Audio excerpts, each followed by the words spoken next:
Welcome to the Lancashire Lad Podcast. This week's episode is sponsored by The Lone Ranger.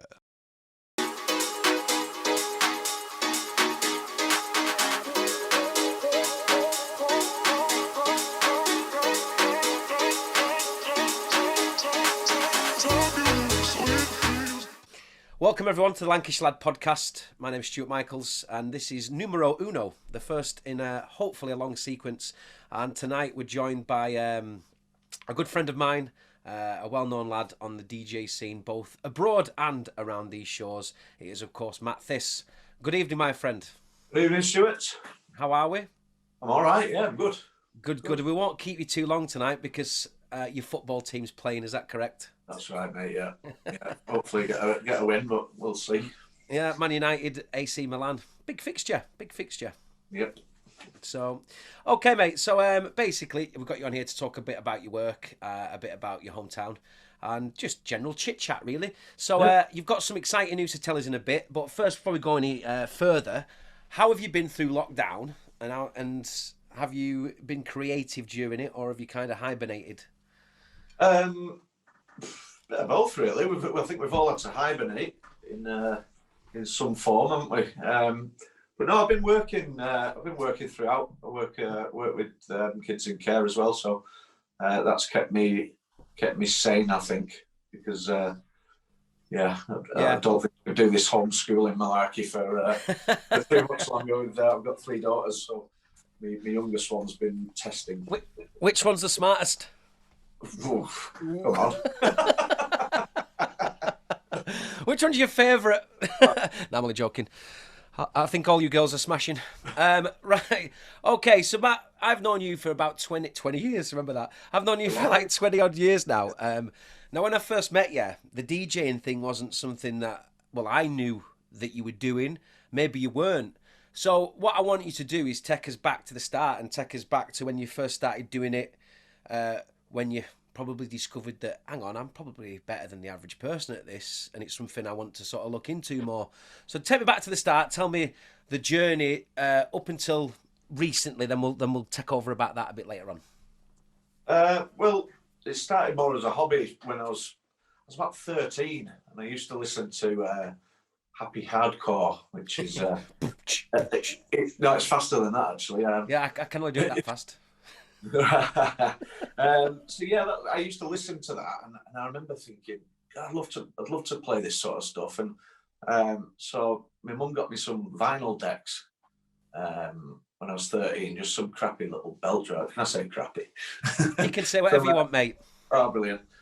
Just got me some belt drives, which like they're crap really, but they'll do to learn on.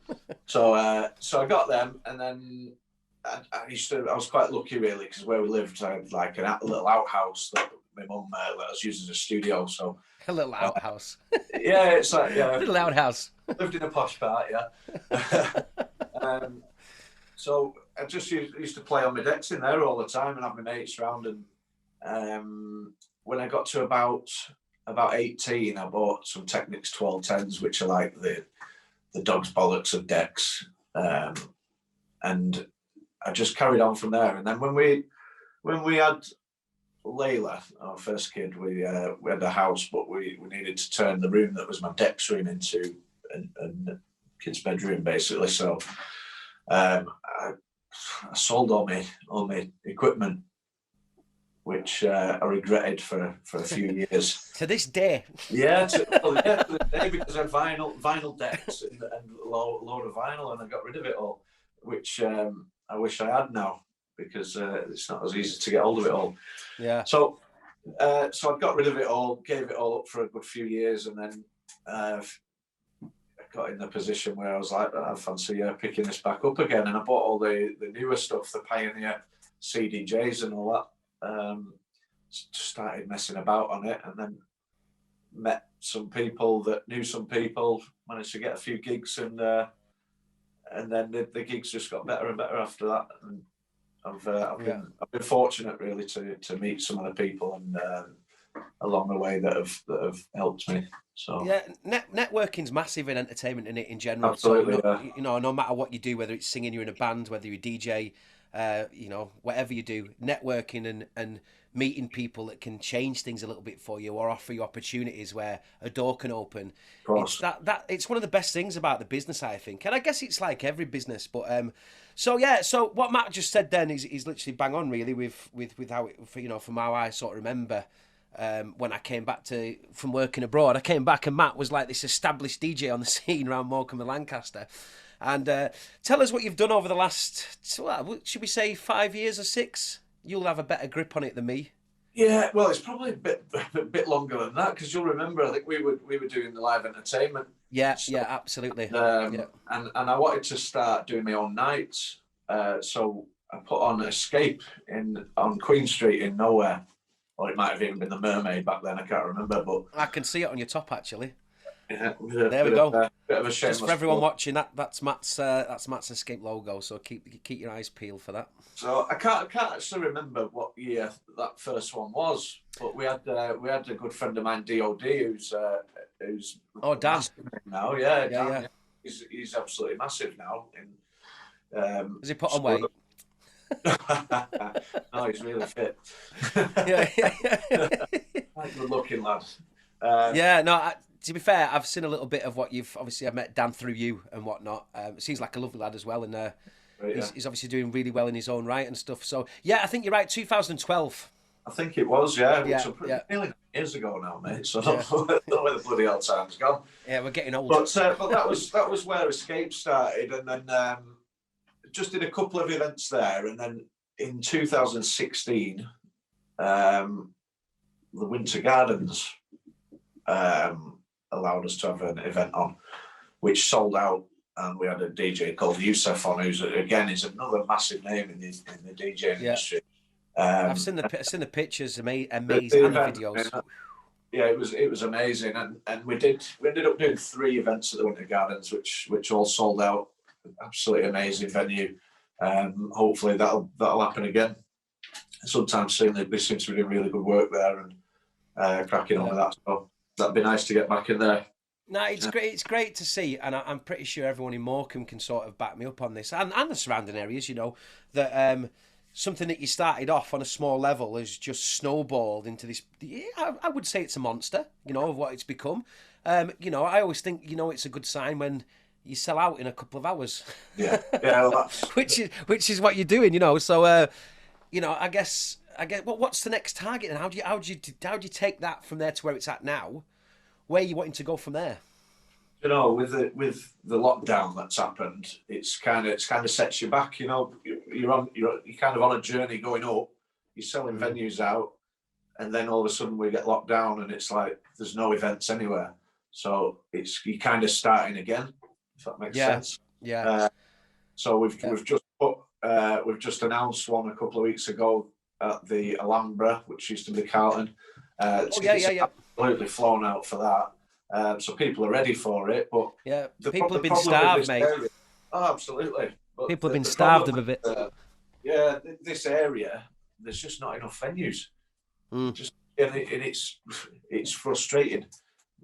We've been using the Sugar House. We've done 3 or 4 events there, which is a great venue, but it's difficult because that's run by the university, which is only open. So once we want to put an event on in the summer, and it's closed all summer, and at the minute they don't know when they're opening back up because the university aren't back at the minute. So that holds 40 people. So it's the bigger the capacity, the bigger the headline artists you can put on. So I tell you what would be good. Obviously with Touchwood, hopefully with the Eden project coming to Morkum. I spoke briefly to Si Bellamy just to say hello, really. But there's a few people that obviously have told, and it's in the papers, that it's going to come equipped with an outside 4,000 capacity arena. You say arena area, but we'll call it arena for dramatic purposes. I'd say 4,000 is classed as an arena, isn't it? Yeah. It's a big old monster of a space. Can you imagine that in summer with it's what Morkum needs. Yeah, You know, funnily enough, I was talking to a lad at work today about the Dome, when the Dome used to be there, and I was like, God, I wish that was here now. They ended up knocking it down because it wasn't being used enough, and I think I'd love that venue. You know, I can't believe the Arctic Monkeys performed there. I know. I was I there. never was there. did you go? Oh Yeah. man, Yeah, I absolutely love the Monkeys, and but I didn't then. I didn't. Right. I only got to know him and like him when when they blew up. Yeah. When they performed back then there, I think around that time the only act I can shout about seeing was Cleopatra. That was in Morkum as well, was it? Yeah, it was Summer Breeze. That's Cleopatra right, coming at you. Yeah, that was. But yeah, no, like I agree with you 100% about the Dome. It was. I once went to the Dome to watch Ross Hoff in a modelling competition. I bet you would as well. I think it comes second to Gregoire. I think, you know. Oh yeah, handsome lad. Yeah, well. I think it comes second. But I remember Ross walking down the catwalk there. That was funny. But yeah. So Matt, obviously, like I said, things are going really well for you at the minute, and you know, not only do you work and DJ in this country, tell us about what you do abroad. Well, I've done a few things abroad. I've done Ibiza a couple of times. Well, more than a couple of times actually. I've been there probably the last 4 years. Played the float your boat parties and played at Eden, which is one of the big clubs out there. We took the Escape brand over there 2019, and we were due to go out there twice last year with the Escape brand again, but obviously that didn't happen. Any standout gigs from abroad? I played Budapest. Which is What a name! Best What a name! Best. And I played on this boat party, and it was crazy. Like DJing down the River Danube, is that what it's called? Yeah, the Danube.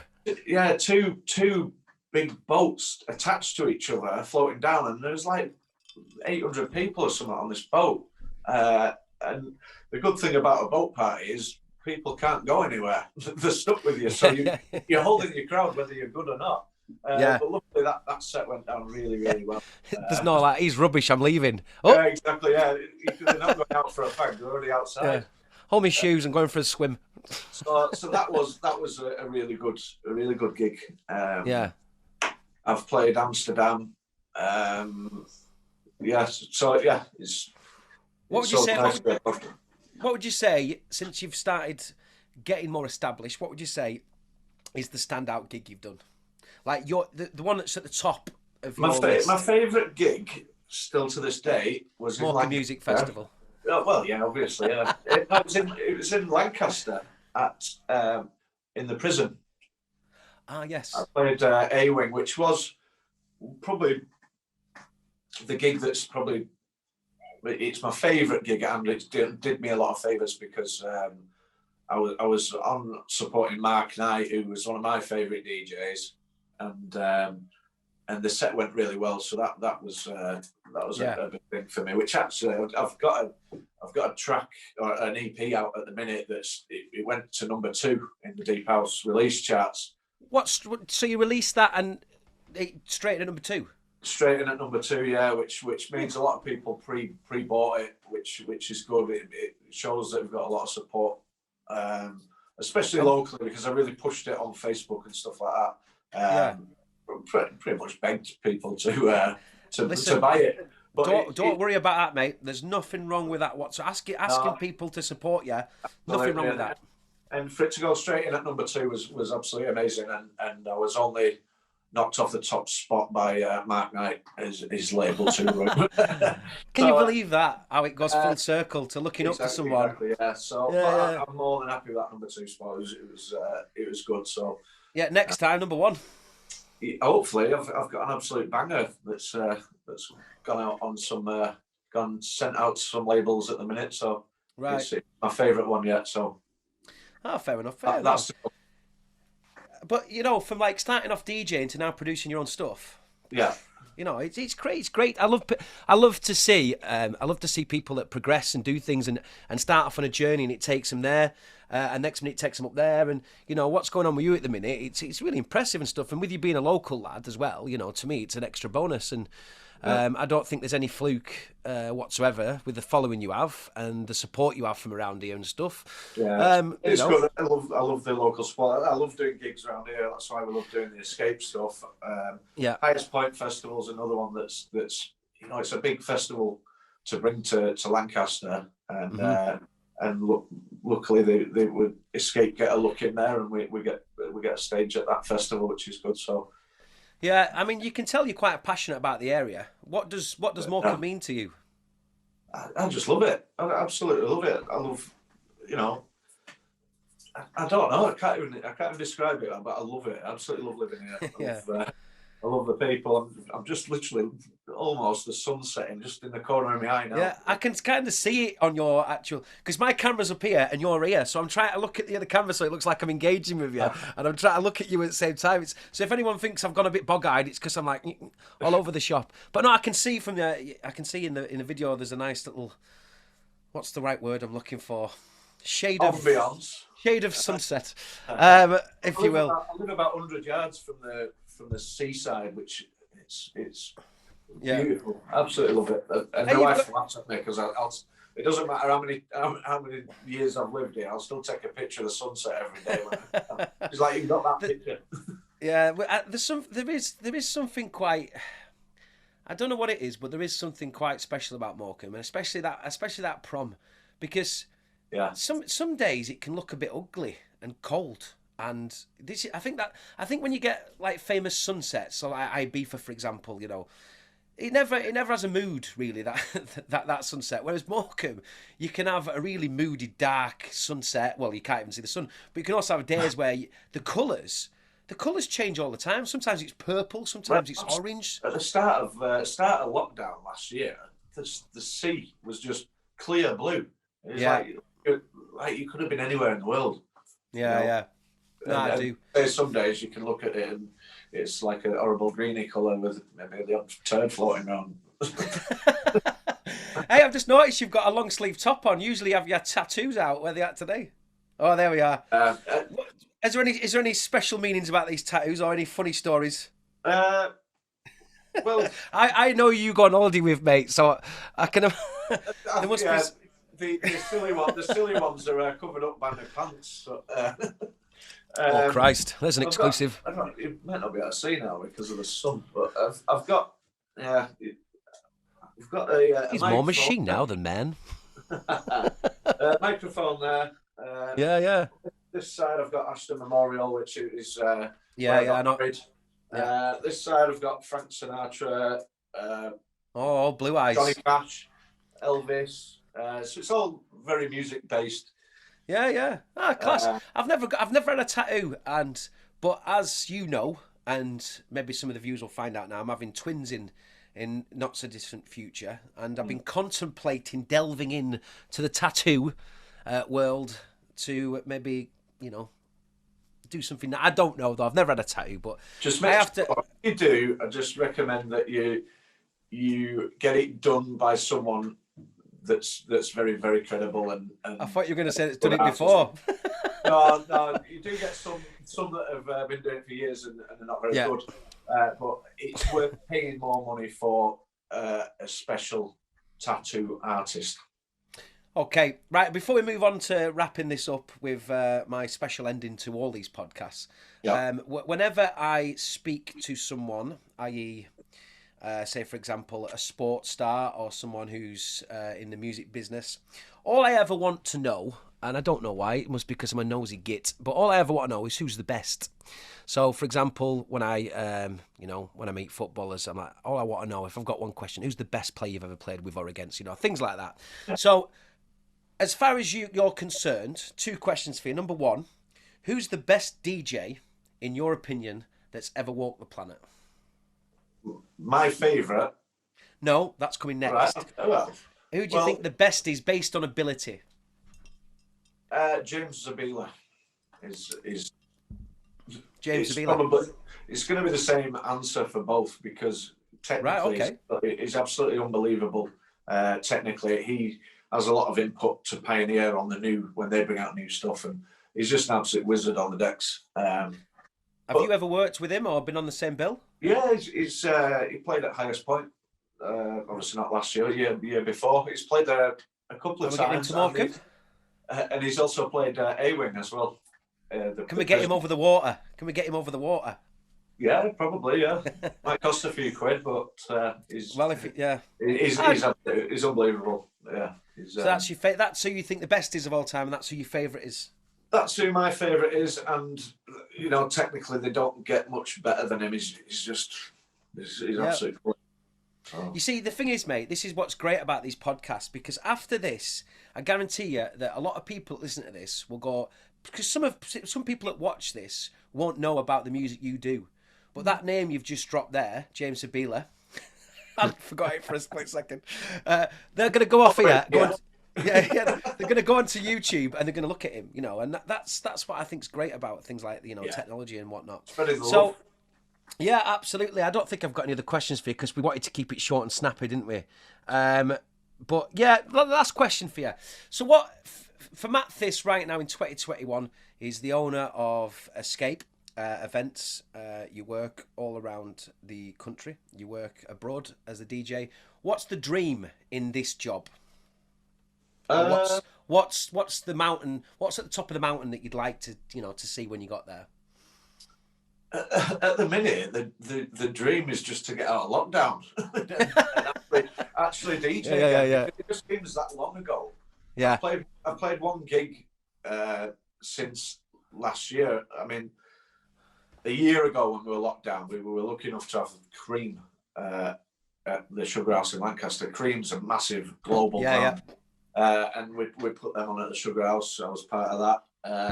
And I've played one gig since. So the dream at the minute, mate, is just to stay focused. Just normality. And just get normality, mate, yeah. And then who knows from there. I don't think we're far off, are we? I don't think we're far off. I really hope not, mate. Because I tell you what winds me up. We're still on ultra lockdown. And like I've been watching golf. I've watched the Super Bowl this year.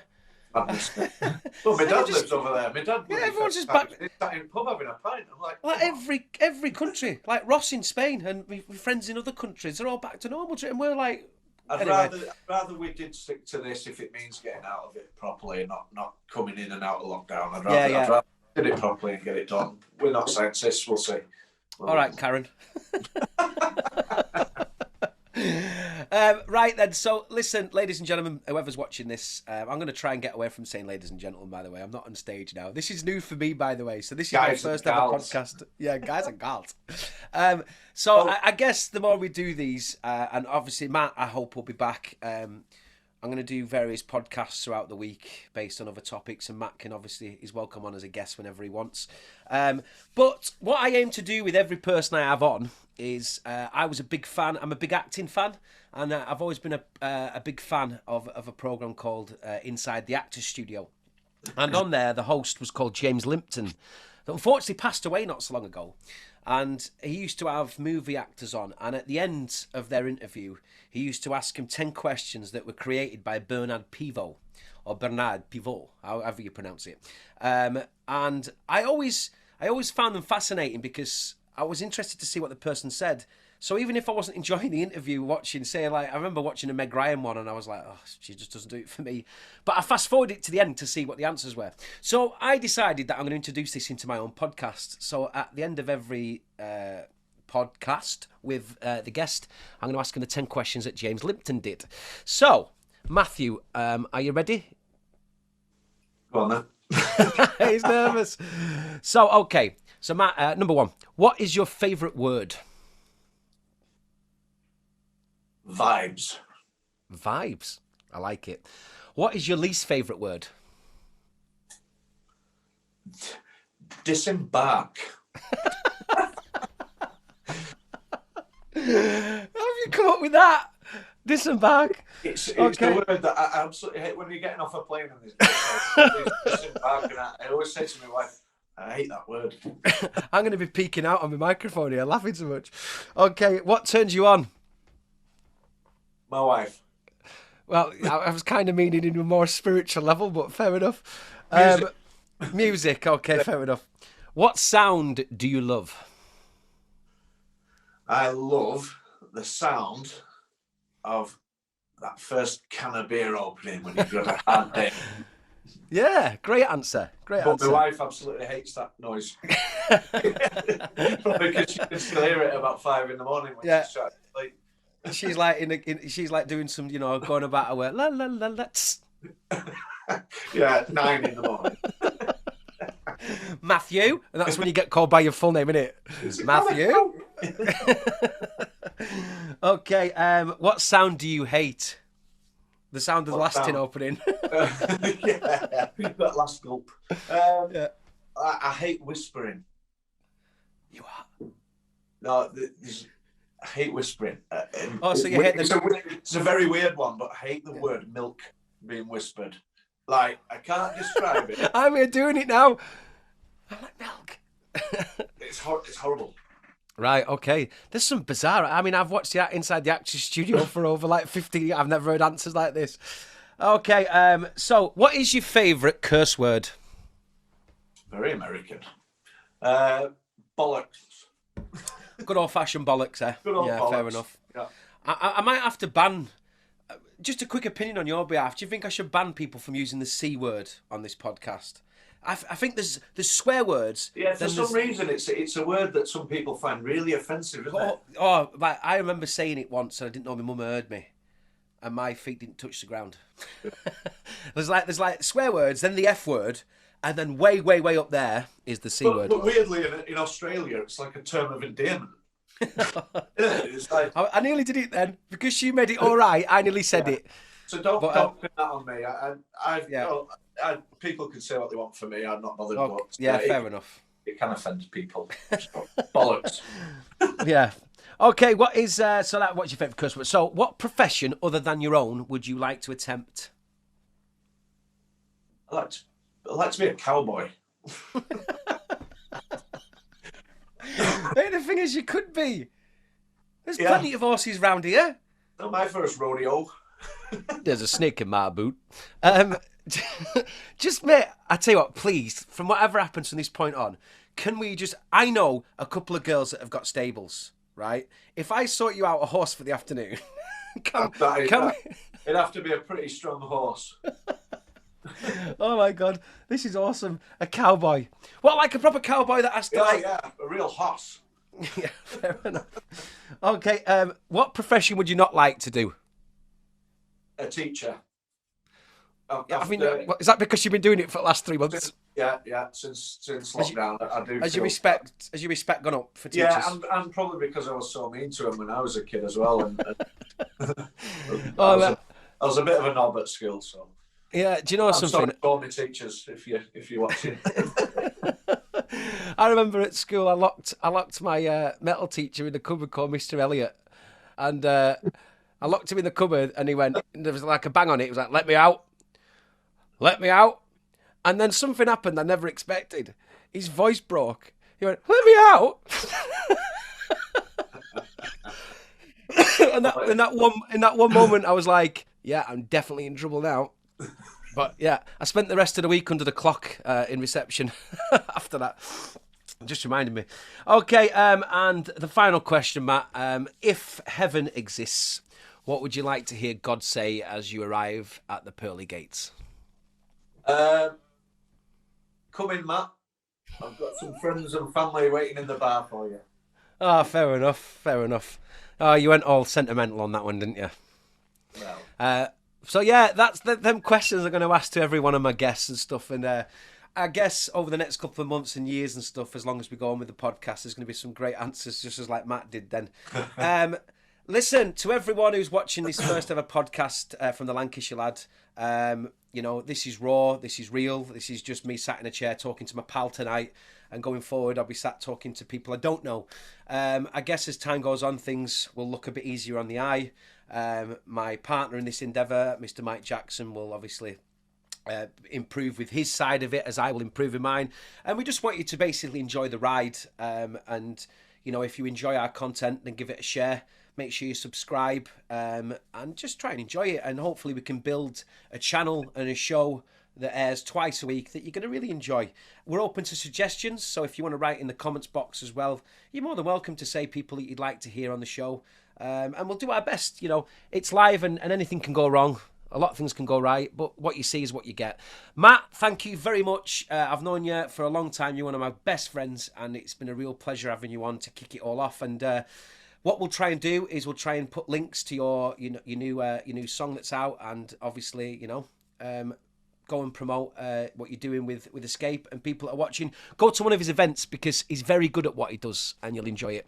So Matt, thank you very much. Cheers for having me, Stu. Best of luck with your podcast.